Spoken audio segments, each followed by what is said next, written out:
100 millions de personnes dans le monde, soit environ une personne sur 70, a besoin d'une aide vitale. Pourtant, l'ensemble de nos appels humanitaires sont chroniquement sous-financés. C'est ce qu'a indiqué le secrétaire général de l'ONU, Ban Ki-moon, qui s'est entretenu avec la presse cette semaine avant l'arrivée à New York des dirigeants du monde qui participeront à la 70e session de l'Assemblée générale. Il a dit avoir été choqué de voir comment les réfugiés et les migrants sont traités à la frontière entre la Hongrie et la Serbie. Men, women and children.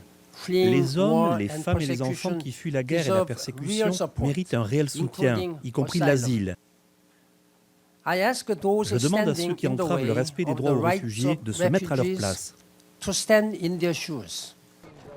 Le secrétaire général a félicité les pays qui font tout ce qu'ils peuvent pour aider les personnes dans le besoin et a apprécié que l'Union européenne ait engagé des discussions sur cette question en dépit de certaines divergences de position. Les personnes confrontées au bombardement et à la brutalité dans leur pays vont continuer à chercher une vie meilleure dans un autre pays. Avec peu de perspectives chez eux, ils continueront à chercher des opportunités ailleurs. C'est naturel.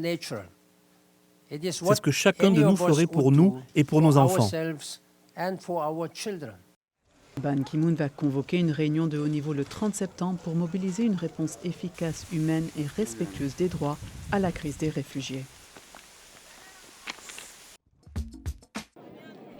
Le taux de mortalité dû au paludisme a chuté de 60% depuis l'an 2000 et de plus en plus de pays sont sur le point d'éliminer la maladie.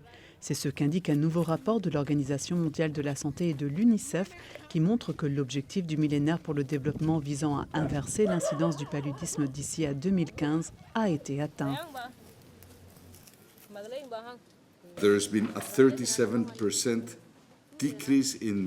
Il y a eu une diminution de 37% des cas de paludisme au cours des 15 dernières années.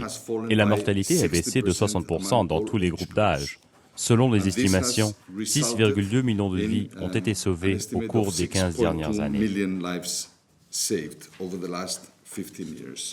Mais malgré ces progrès considérables, l'ONU avertit que le paludisme demeure un problème de santé publique grave dans de nombreuses régions du monde. Rien qu'au cours de l'année 2015, il y a eu environ 214 millions de nouveaux cas du paludisme et près de 438 000 personnes sont mortes des suites de cette maladie pourtant évitable et guérissable. Il est également important de souligner que le paludisme reste encore une maladie de la pauvreté. Des millions d'enfants en Afrique subsaharienne, principalement les ménages les plus pauvres dans les zones rurales, n'ont toujours pas accès à des moustiquaires imprégnés d'insecticides ou à un traitement efficace. Et les atteindre sera essentiel si nous voulons parvenir à un développement équitable et durable. Selon les estimations, 3 milliards de personnes dans le monde encourent le risque de contracter le paludisme. Dans le district reculé de Mianwali au Pakistan, une femme réfugiée afghane a pris en main seule l'éducation des filles réfugiées du village de Cochandana. Maintenant, Akila Asifi est la lauréate du prix Nansen 2015 pour les réfugiés du HCR, un prix qui honore le dévouement et les services exceptionnels accordés aux déplacés de force et aux apatrides. Quand je suis arrivée au camp, le plus gros problème était que les gens n'étaient pas conscients de l'importance de l'éducation. Certains garçons étaient inscrits à l'école, mais ils étaient absents pendant des semaines. Les bâtiments scolaires étaient vides. Pour les filles, avoir une éducation et aller à l'école était un tabou religieux. Tout a commencé en 1992 lorsque Asifi et sa famille ont dû fuir Kaboul et se sont retrouvés à Mianwali.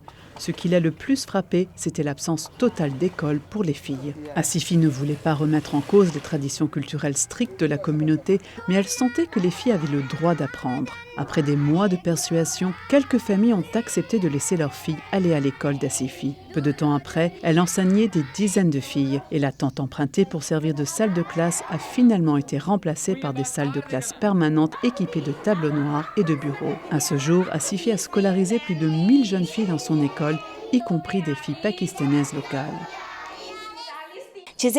Chaque fois que je vois une de mes étudiantes avec un stylo à la main, quand elle résout un problème, quand elle lit et écrit, pour moi, ces moments sont ma récompense. Je vis avec ce bonheur tous les jours.